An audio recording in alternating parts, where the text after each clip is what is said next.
नमस्कार दोस्तों, स्वागत है आपका हमारे YouTube चैनल पर। आज हम एक ऐसे विषय पर चर्चा करेंगे जो इंटरनेशनल बिजनेस की नींव है, एक्सपोर्ट बिजनेस में इस्तेमाल होने वाले अलग-अलग पेमेंट टर्म्स। जी हाँ दोस्तों, ये उतना ही जरूरी है जितना आपके बिजनेस के लिए सही प्रोडक्ट चुनना। क्योंकि जब आप दुनिया भर के कस्टमर्स के साथ व्यापार करते हैं, तो ये सुनिश्चित करना बहुत जरूरी है कि आपको समय पर और सुरक्षित तरीके से पेमेंट मिले। और यही पेमेंट टर्म्स महत्वपूर्ण भूमिका निभाते हैं। ये टर्म्स एक्सपोर्टर और इंपोर्टर के बीच के रिस्क को बैलेंस करने में मदद करते हैं, जिससे दोनों ही पार्टीज के लिए लेन देन आसान और सुरक्षित हो जाता है। तो क्या आप तैयार हैं मेरे साथ इस नॉलेज की यात्रा पर? चलिए शुरू करते हैं और एक्सपोर्ट बिजनेस के पेमेंट टर्म्स की दुनिया में डुबकी लगाते हैं। दोस्तों, सबसे पहले हम बात करते हैं एडवांस पेमेंट की, जिसे कैश इन एडवांस भी कहते हैं। जैसा कि नाम से ही पता चलता है, इस टर्म में खरीदार को सामान मिलने से पहले ही पूरी रकम का भुगतान करना होता है। अब आप सोच रहे होंगे कि ये तो सेलर के लिए बहुत फायदेमंद है, और आप बिल्कुल सही हैं। एडवांस पेमेंट एक्सपोर्टर्स को सबसे ज्यादा सुरक्षा देता है। उन्हें पेमेंट न मिलने या लेट मिलने का डर नहीं रहता। लेकिन दूसरी तरफ ये इंपोर्टर्स के लिए थोड़ा जोखिम भरा हो सकता है, क्योंकि उन्हें सामान मिलने से पहले ही पेमेंट करना होता है, इसलिए विश्वास बहुत मायने रखता है।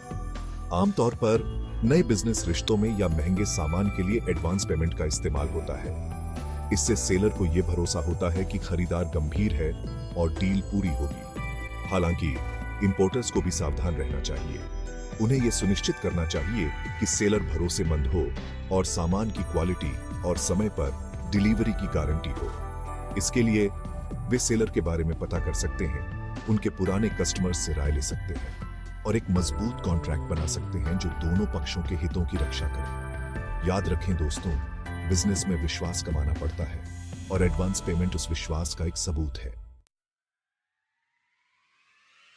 अब आइए दोस्तों, इंटरनेशनल बिजनेस के एक और महत्वपूर्ण पहलू letter on of credit (LC) के बारे में जानते हैं। इसे समझना उतना ही आसान है जितना कि एक फिल्म देखना। मान लीजिए आप एक फिल्म देखने जा रहे हैं और आपके पास टिकट है। टिकट आपको फिल्म देखने की गारंटी देता है ना? ठीक उसी तरह लेटर ऑन ऑफ क्रेडिट एक फाइनेंशियल डॉक्यूमेंट होता है जो खरीदार का बैंक जारी करता है और सेलर को पेमेंट की गारंटी देता है। यह गारंटी कुछ शर्तों पर निर्भर करती है, जैसे कि सामान की डिलीवरी, डॉक्यूमेंट्स का प्रस्तुतिकरण और बाकी तय शर्तें।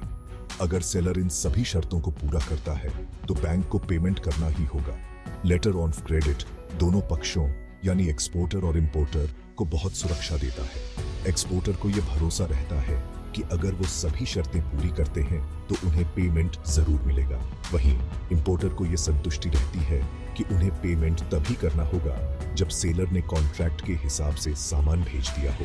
लेटर ऑन ऑफ क्रेडिट कई तरह के होते हैं, जैसे कि अपरिवर्तनीय लेटर ऑन ऑफ क्रेडिट, स्थानांतरणीय लेटर ऑन ऑफ क्रेडिट और परिक्रामी लेटर ऑन ऑफ क्रेडिट। हर एक के अपने फायदे और विशेषताएं होती हैं। Letter on of credit international business में बहुत अहम भूमिका निभाता है, खासकर जब लेन देन बड़ी रकम का हो या खरीदार और सेलर के बीच बहुत गहरा व्यापारिक रिश्ता न हो।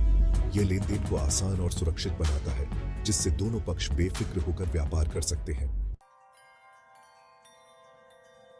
चलिए दोस्तों, अब एक और payment term documentary collection (DC) के बारे में जानते हैं। यह लेटर ऑन ऑफ क्रेडिट से थोड़ा अलग है, लेकिन यह भी इंटरनेशनल बिजनेस में काफी इस्तेमाल होता है।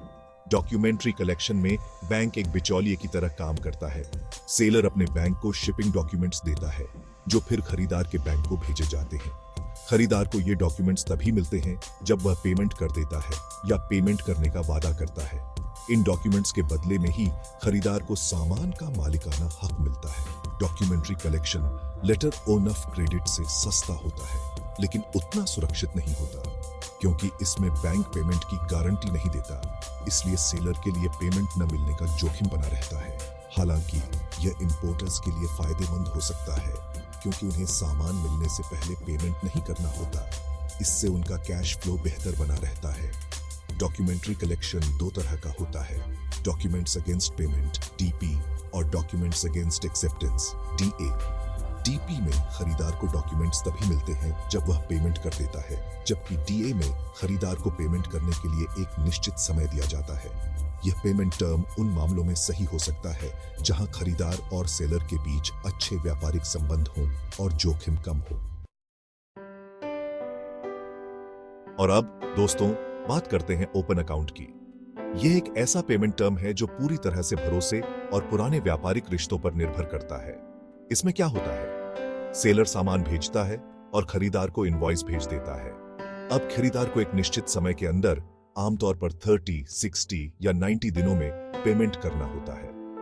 यह टर्म खरीदार के लिए सबसे सुविधाजनक होता है क्योंकि उसे सामान मिलने के बाद पेमेंट करने का समय मिलता है। इससे उसका कैश फ्लो अच्छा रहता है और बिजनेस बढ़ाने में मदद मिलती है। लेकिन यह टर्म सेलर के लिए सबसे ज्यादा जोखिम भरा होता है क्योंकि उसे पेमेंट न मिलने का डर रहता है। अगर खरीदार दिवालिया हो जाता है या पेमेंट करने से मना कर देता है तो सेलर को अपना पैसा वसूलने के लिए कोर्ट जाना पड़ सकता है, जो कि बहुत महंगा और समय लेने वाला काम होता है। इसलिए ओपन अकाउंट टर्म का इस्तेमाल तभी करना चाहिए जब खरीदार और सेलर के बीच बहुत मजबूत और भरोसेमंद रिश्ता हो। सेलर को खरीदार की वित्तीय स्थिति की जांच कर लेनी चाहिए और एक मजबूत कॉन्ट्रैक्ट तैयार करना चाहिए जो पेमेंट न मिलने की स्थिति में उसकी रक्षा कर सके। याद रखें दोस्तों, ओपन अकाउंट एक आसान विकल्प तो हो सकता है, लेकिन यह जोखिम से खाली नहीं है। इसलिए इसका इस्तेमाल सोच समझकर और सावधानी से करें।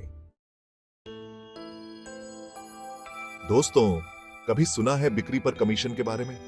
कंसाइनमेंट भी कुछ वैसा ही है, लेकिन इंटरनेशनल लेवल पर। यह एक ऐसा सिस्टम है जहां एक्सपोर्टर अपना सामान इंपोर्टर को भेजता है, लेकिन पेमेंट तभी मिलता है जब सामान बिक जाता है। यह तो ऐसा हुआ जैसे इंपोर्टर को उधार पर सामान दे दिया। एक्सपोर्टर को सामान भेजने के बाद तुरंत पेमेंट नहीं मिलता, बल्कि उसे इंपोर्टर पर भरोसा करना पड़ता है कि वह सामान बेचेगा और फिर उसे पेमेंट करेगा। यह सिस्टम एक्सपोर्टर के लिए बहुत जोखिम भरा हो सकता है। अगर सामान नहीं बिका या इंपोर्टर दिवालिया हो गया तो एक्सपोर्टर का सामान और पैसा दोनों डूब सकता है।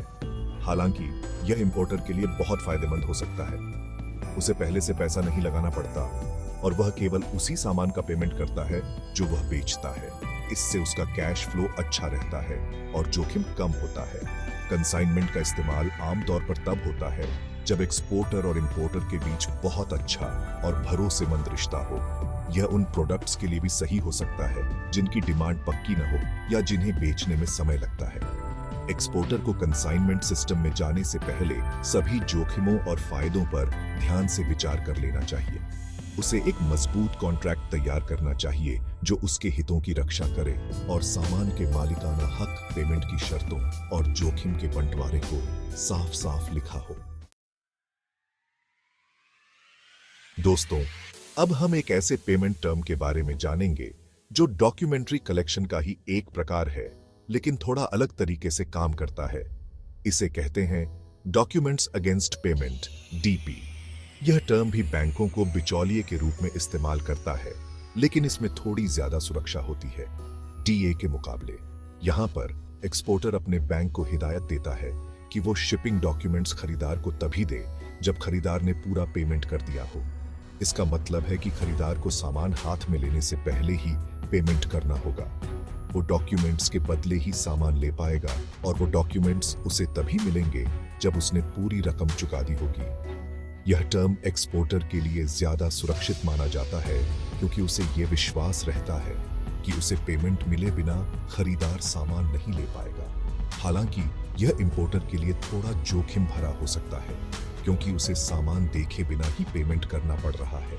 इस टर्म का इस्तेमाल आमतौर पर तब होता है जब खरीदार और सेलर के बीच पहले से कुछ व्यापार हो चुका हो और एक दूसरे पर थोड़ा बहुत भरोसा हो।